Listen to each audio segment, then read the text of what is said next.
Om Swastiastu. Perkenalkan, nama saya Ikomong Dodi Krisnayuda, NIM 2018-02049. Saya mahasiswa Institut Seni Indonesia Denpasar, Prodi Seni Karawitan 4B. Pada kesempatan kali ini saya akan memaparkan hasil penelitian saya mengenai gamelan gong luang yang ada di Desa Tangkas. Lebih tepatnya saya akan memaparkan sejarah dari gamelan gong luang Desa Tangkas ini. Sejarah gamelan gong luang Desa Tangkas ini, menurut penuturan dari narasumber yaitu Bapak IGD Tape, mengatakan bahwa dahulu saat perang Puputan Kelungkung berlangsung, banyak barang-barang yang ada di Puri dan juga gamelan yang ada di Puri dirampas oleh pasukan Belanda. Dan ada yang juga mengatakan bahwa barang-barang dan gamelan tersebut dibakar oleh pasukan Belanda. Singkat cerita, setelah usai perang, kakek dari narasumber yaitu Bapak Mangkurantan meminta restu kepada Raja Kelungkung kala itu untuk membuat gamelan, yaitu gamelan gong luang yang ada saat ini. Karena kepercayaan masyarakat kala itu, yang hanya boleh memiliki gamelan adalah kaum bangsawan. Maka dari itu, sebelum beliau membuat gamelan gong luang ini, beliau meminta restu kepada Raja Kelungkung untuk membuat gamelan gong luang ini.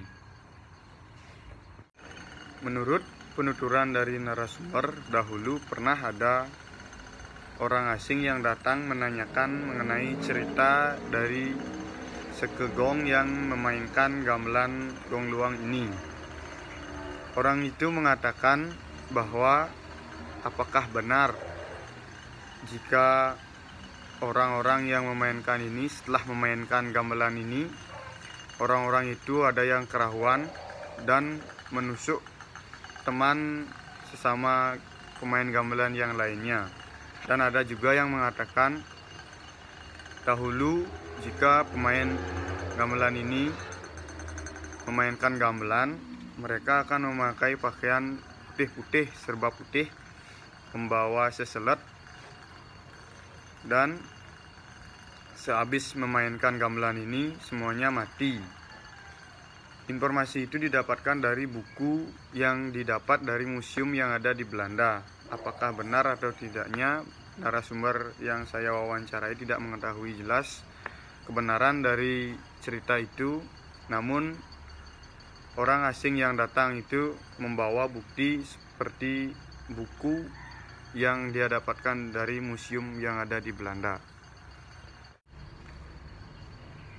Keunikan dari gamelan gong luang ini yaitu satu, penempatan instrumen yang berbeda dengan gamelan gong luang pada umumnya. Yang kedua, nada pada gamelan gong luang ini tempatnya tidak beraturan atau tidak beririgan sesuai dengan nada dari besar ke kecil, melainkan tidak beraturan. Yang ketiga yaitu kendangnya. Kendang pada gamelan gong luang ini berukuran kecil, berbeda dengan ukuran kendang pada umumnya yaitu berukuran sedang. Umur dari gamelan gong luang ini diperkirakan sudah berumur 100 tahun lebih. Dahulu gamelan ini tidak berada di tempatnya yang sekarang, yaitu Desa Tangkas yang baru. Dahulu Desa Tangkas berada di Galiance, lebih tepatnya di Tukat Kaliunde. Setelah kejadian erupsi tahun 63, Desa Tangkas itu hanyut terkena blabar atau lahar dingin dari erupsi Gunung Agung tersebut. Hal itu yang menyebabkan gamelan ini dipindahkan ke tempatnya yang sekarang. Menurut kepercayaan masyarakat kala itu, yang bisa memiliki gamelan hanyalah orang-orang yang berkasta atau memiliki jabatan seperti raja atau sebagainya. Karena beliau memiliki keinginan untuk memiliki gamelan gong luang, beliau meminta izin dan Raja Kelungkung kala itu memberikan izin untuk membuat gamelan gong luang di rumah beliau. Sekian tadi pemaparan hasil penelitian dari saya. Jika ada salah kata, saya memohon maaf yang sebesar-besarnya. Dan akhir kata saya ucapkan terima kasih dan saya tutup dengan Parama Santi. Om Santi Santi Santi Om.